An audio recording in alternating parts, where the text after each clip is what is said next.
नजीबाबाद तहसील की गांव कल्हेड़ी में आजकल एक घटना बहुत ज़्यादा चर्चा में है और वो घटना ये है कि अभी पिछले दिनों मोहल्ला शेखान के रहने वाले इरफान शेख पर सुबह की सैर करते हुए जानलेवा हमला हुआ है।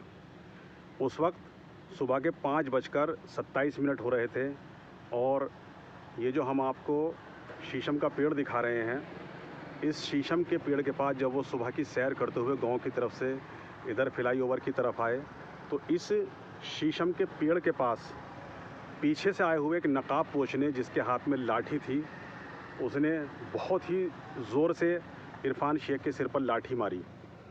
इरफान शेख के लाठी लगने के बाद वो चकराकर ज़मीन पर गिर पड़े। हमलावर हमला करने के बाद इस पीछे के रास्ते से फ़रार हो गया। उनके पीछे मरकज़ वाली मस्जिद के इमाम यामीन उर्फ भूरे हाफिज़ जी साहब पीछे थे। उन्हें भी इस बात का एहसास नहीं हो पाया कि इरफान साहब के ऊपर हमला हो गया है, क्योंकि हमला करने वाले ने इतनी तेज़ी के साथ, इतनी फुर्ती के साथ हमला किया कि आने जाने वाले राहगीरों को और जो सुबह की सैर को लोग यहाँ पर निकले हुए थे, टहल रहे थे, घूम रहे थे, उन्हें भी पता नहीं चल पाया कि इरफान शेख के ऊपर हमला हो गया। बड़े कमाल की बात यह है कि इरफान शेख हाथ में डंडा लेकर घूमते हैं। उस वक्त भी उनके पास एक डंडा था, लेकिन चूंकि हमलावर ने पीछे से हमला किया, इसलिए उन्हें ना तो संभलने का मौका मिला और ना ही पलटकर वार करने का मौका मिल पाया। बहरहाल उन्होंने हिम्मत से काम लिया। वो होश में आने के बाद घर पहुंचे और घर से अपनी एक बेटी को साथ में लेकर नजीबाबाद अस्पताल में पहुंचे और अस्पताल में जाने के बाद जो ट्रीटमेंट करवाया और उसके बाद उन्होंने पुलिस को इन्फॉर्म किया।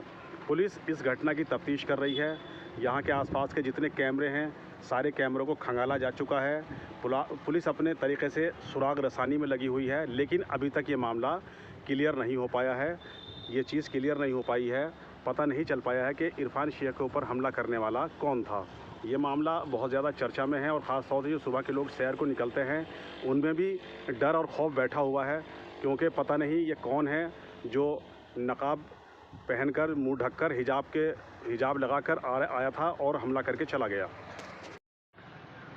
हालांकि इस एरिया में गुलदार का ज़ोर है। आसपास के एरियो में गुलदार घूमता हुआ देखा गया है। गुलदार ने कई लोगों पर हमला भी किया है। तो अगर गुलदार का हमला होता तो लोगों को हैरत नहीं होती, लेकिन यहाँ तो इंसान के रूप में एक नकाबपोश आया और वो हमला करके चला गया।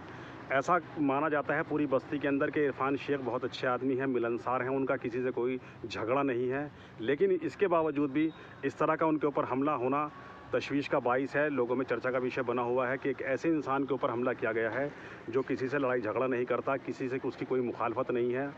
यहाँ तक कि उनके बच्चे भी परदेश में रहकर काम कर रहे हैं, बच्चे बाहर रहते हैं और वो बड़ी शांति की, बड़े सुकून की, बड़े अमन की ज़िंदगी अपने घर में रहकर, अपनी बस्ती में रहकर गुजार रहे हैं।